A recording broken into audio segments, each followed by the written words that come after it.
दिल्ली की मुख्यमंत्री रेखा गुप्ता और सांसद राहुल गांधी एक साथ एक मंच पर बैठे हुए नजर आए। आपको बता दें कि उनकी ये तस्वीरें सोशल मीडिया पर काफी ज्यादा वायरल हो रही है। इतना ही नहीं, दिल्ली की मुख्यमंत्री रेखा गुप्ता ने कांग्रेस की पूर्व अध्यक्षा सोनिया गांधी से भी मुलाकात की है। दरअसल मौका संसद भवन परिसर में डॉक्टर अंबेडकर की जयंती के अवसर पर था। आपको बता दें कि इस दौरान इस कार्यक्रम का आयोजन किया गया था और वहां पर इसी संसद भवन परिसर में राहुल गांधी और मुख्यमंत्री रेखा गुप्ता एक साथ नजर आए। मुख्यमंत्री रेखा गुप्ता ने राहुल गांधी का अभिवादन किया, राहुल गांधी ने भी इसका जवाब दिया। इस दौरान दोनों के बीच बातचीत भी हुई। आपको बता दें कि इस दौरान दिल्ली की मुख्यमंत्री रेखा गुप्ता ने कांग्रेस की पूर्व अध्यक्ष सोनिया गांधी के पास पहुंची और उनसे भी बात की। इस दौरान मंच पर कांग्रेस के राष्ट्रीय अध्यक्ष मल्लिकार्जुन खड़गे, केंद्रीय मंत्री किरण रिजिजू और सांसद राहुल गांधी भी मौजूद थे। अब जैसे ही सोशल मीडिया पर राहुल गांधी और मुख्यमंत्री रेखा गुप्ता की तस्वीरें सामने आई,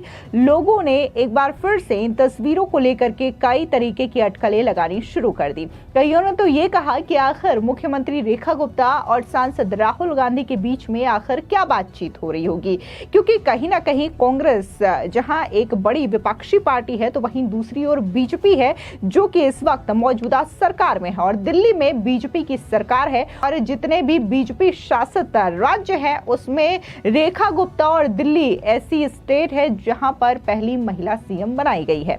ऐसे में आपको बता दें कि लोग तरह तरह की अटकलें लगा रहे हैं। इस बीच एक पत्रकार ने भी इस वीडियो को शेयर करते हुए कहा कि ये वीडियो ध्यान से देखिए।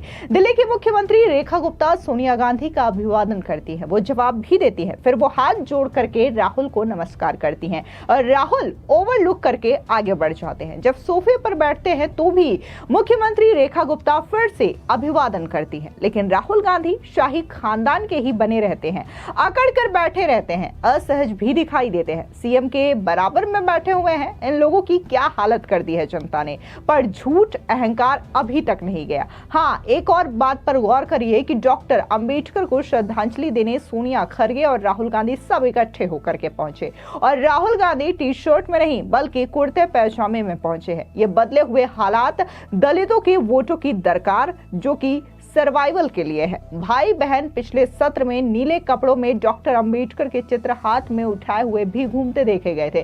गांधी और नेहरू से ज्यादा महत्व आजकल अंबेडकर को दे रहे हैं। हो सकता है कि केजरीवाल इफेक्ट हो सकता है कि मोदी और शाह ने जो धुलाई की थी अंबेडकर की कांग्रेस द्वारा उपेक्षा और अपमान पर, उसका असर हो। सीधे तौर पर आपको याद दिला दें कि जिस तरीके से बीजेपी लगातार कांग्रेस पार्टी और अन्य विपक्षी दलों पर हमलावर रहती है और ये कहती है कि डॉक्टर अंबेडकर का वो सम्मान कांग्रेस ने नहीं किया जो कि उन्हें करना चाहिए था।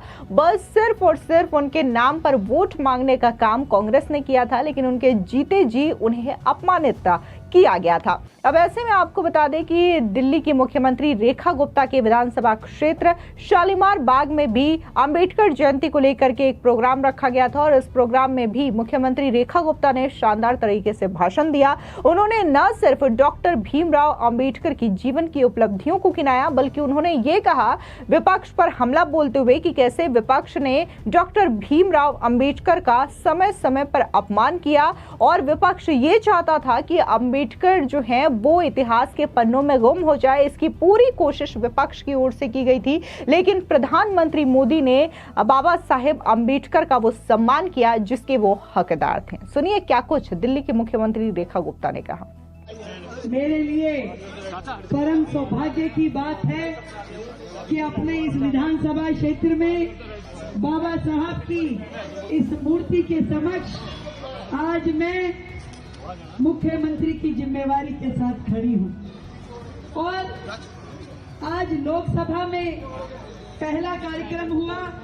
इसके तुरंत बाद विधानसभा में बाबा साहब के लिए पुष्पांजलि अर्पण का कार्यक्रम रहेगा और बीच में मैंने समय निकाला कि आदरणीय बाबा साहब की जो मूर्ति हमारे क्षेत्र में है इसके लिए भी मैं पहुंचूं और यहाँ पर भी माल्यार्पण करूं। मैं धन्यवाद देती हूँ यहाँ पे उपस्थित हमारे सभी अधिकारियों का, जिन्होंने दिन रात मेहनत करके हमारे पार्कों को सुंदर बनाया, यहाँ सुंदर घास लगाई, बेंच लगाया। बाबा साहब का एक ही सपना था पूरे देश में सबको समान अधिकार मिले, आगे बढ़ने के लिए, जीने के लिए उनके साथ न्याय हो और हर एक व्यक्ति को वो मौके मिलने चाहिए जिसका वो अधिकारी है। उन्होंने कभी महिलाओं की चिंता करी कि बहनों के साथ कभी अन्याय ना हो। जितनी कुप्रथाएं समाज में थी वो हटनी चाहिए। उन्होंने बच्चों की चिंता करी कि उनको अच्छी शिक्षा मिले। उन्होंने समाज में व्याप्त छुआछूत, ऊंच नीच, जाति धर्म, इन सब को हटा के एक जो संविधान बनाया, वो ऐसा संविधान जिसने सबको एक समान अधिकार दिया, एक समान।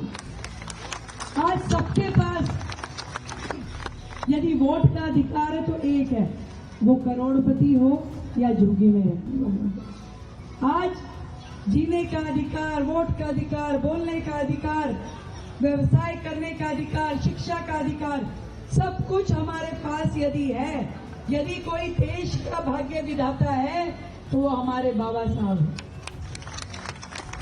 जिन्होंने अपना जीवन संघर्षों में जिया। बचपन से जिस समाज को वो देखते रहे थे, जिसको वो सहते रहे थे, उन्होंने संकल्प लिया कि मैं इस सारे समाज में समानता का भाव लेके आया। एक ऐसा संविधान जो पूरे विश्व के जितने संविधान थे उनको पढ़ने के बाद बनाया गया, ताकि ये जो ग्रंथ है एक बार जब लागू होगा तो उसके बाद 100 साल, 200 साल, 1000 साल तक इसकी उपयोगिता बनी रहनी चाहिए। ऐसा ग्रंथ, ऐसा संविधान बाबा साहब ने बनाया। और मैं धन्यवाद करती हूँ आदरणीय मोदी जी का, जिनकी सरकार आने के बाद बाबा साहब को वो सम्मान दिया गया जिसके वो अधिकारी हैं। इससे पहले की सरकारों ने पूरी कोशिश की कि बाबा साहब इतिहास के पन्नों में खो जाए। ये मोदी जी थे, जब उनकी सरकार आई तो बाबा साहब के पंच तीर्थ रह गए, पंच तीर्थ बने। जहां उनका जन्म हुआ मध्य प्रदेश में, जहां उन्होंने दीक्षांत ली, जहां उनका लंदन में जाके जहां पढ़ाई करी, जहां परिनिर्वाण हुआ, जहां चैत्य हुआ, ऐसे सभी स्थानों को मुंबई में, मध्य प्रदेश में, लंदन में और दिल्ली में हर जगह उनके तीर्थ बनाए गए। आज लाखों लोग उन तीर्थ पे जाते हैं और बाबा साहब के जीवन से प्रेरणा लेते हैं।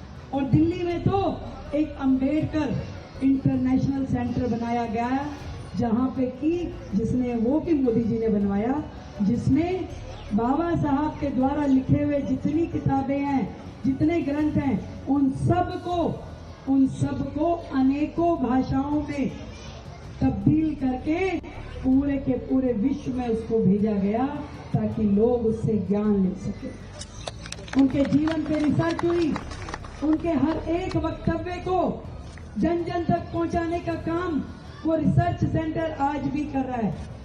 और मैं पर्सनली ये मानती हूँ कि बाबा साहब का जीवन चरित्र कहने का नहीं, अपने जीवन में लागू करने का चरित्र है उनका। कहने से कुछ नहीं होता। बाबा साहब के हम नारे लगा लें और उनके दिखाए हुए रास्ते पे ना चलें, ऐसे कोई फायदा नहीं। जो उन्होंने रास्ते दिखाए, जो मार्ग हमारे लिए प्रशस्त किया, हम सब यदि उस पर चलेंगे तो निश्चित रूप में समर्थ भारत, स्वस्थ भारत और विकसित भारत हो पाएगा। और उसी दिशा में दिल्ली भी खुशहाल, समृद्ध, शिक्षित, स्वस्थ दिल्ली हो पाएगी। मैं आज बाबा साहब के चरणों में खड़े होकर के आप सबके साथ यहाँ पे उपस्थित मेरे सभी भाई बहन, जिन्होंने वर्षों तक मुझे खूब आशीर्वाद दिया। अभी एक बहन कह रही थी कि 10 साल पहले जब आप थी तब आप ही ने ये पार्क बनवाया, तो अब दोबारा आप ही नहीं बनवाया।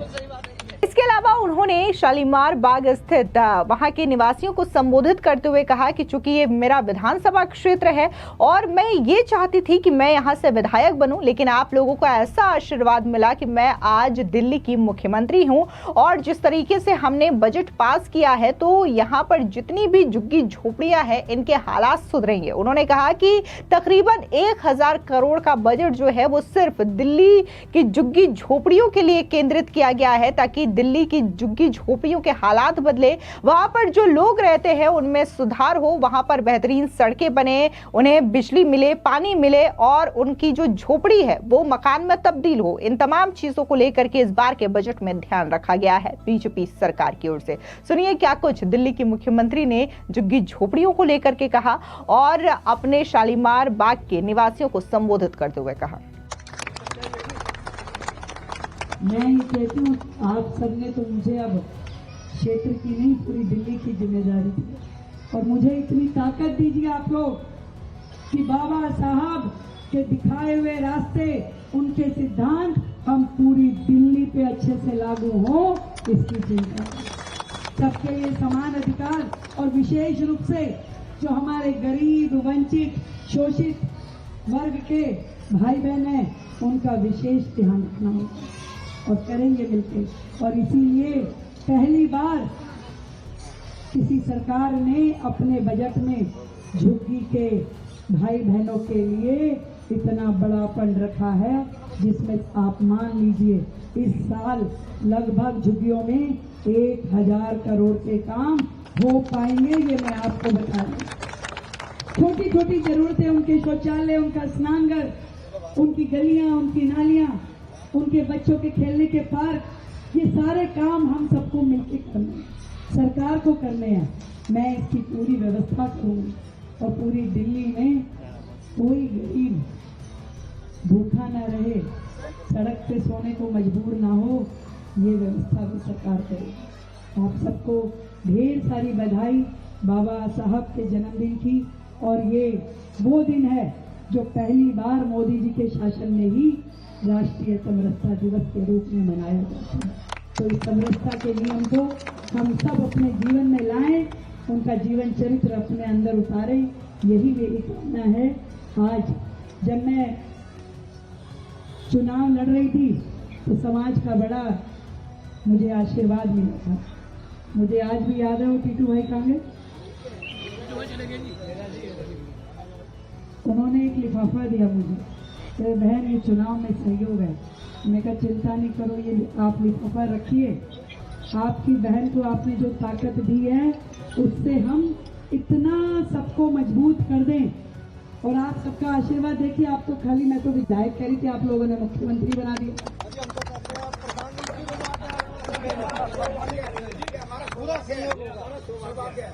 हमें प्रभु ने, हमें मोदी जी ने जो काम दिया है, हमें निश्चित रूप में दिल्ली के हर एक नागरिक की चिंता करनी है। उसके लिए सुलभ जीवन और सुलभ रोजगार और सुलभ शिक्षा और आसान स्वास्थ्य मिल जाए, ये हमारा ध्येय है। तो इस ध्येय के लिए मैं पूरी ताकत के साथ अपना पूरी मेहनत, अपनी निष्ठा और समर्पण दूंगी।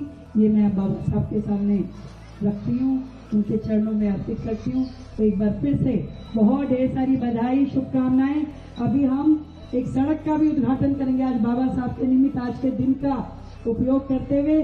आज एक हैदरपुर की जो मेन रोड है उसका उद्घाटन का भी कार्यक्रम है। फिर से आप सभी को मेरी ओर से बधाई, साधुवाद। मिलके बोलेंगे बाबा साहब भीमराव अंबेडकर। बहुत बहुत धन्यवाद। फिलहाल इस पूरी खबर पर आपकी क्या